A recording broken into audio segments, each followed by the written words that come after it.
بلوچستان کے رخشان ڈویژن سے ہمارے گدروشیا پوائنٹ کے نمائندہ چاکر بلوچ کی رپورٹ کے مطابق خاران میں حکومت بلوچستان کی خصوصی ہدایت پر ڈپٹی کمشنر خاران منیر احمد موسیانی نے ماہ سیام کے دوران لوگوں کو سبسڈی دینے کے لیے رمضان سستا بچت بازار کا افتتاح کیا۔ اس موقع پر S H O Kharan Gulbadin سمالانی سمیت دیگر ضلعی حکام بھی موجود تھے۔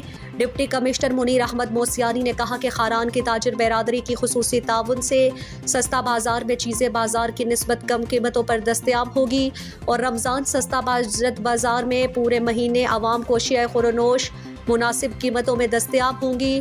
ڈپٹی کمشنر نے سبزی منڈی کا بھی دورہ کیا اور گراں فروشی کرنے والے سبزی فروشوں کو گرفتار کر لیا۔ ڈپٹی کمشنر خاران نے مزید کہا کہ خاران میں کچھ سبزی ڈیلرز جان بوجھ کر منڈی میں سبزی کی مصنوعی قلت پیدا کر رہے ہیں، ان کو میرا آخری وارننگ ہے کہ وہ اپنا قبلہ درست کریں۔ ڈپٹی کمشنر نے مرغی فروشوں کو بھی سختی سے تاکید کی کہ وہ سرکاری ریٹ پر گوشت فروخت کریں اور گراں فروشی سے گریز کریں۔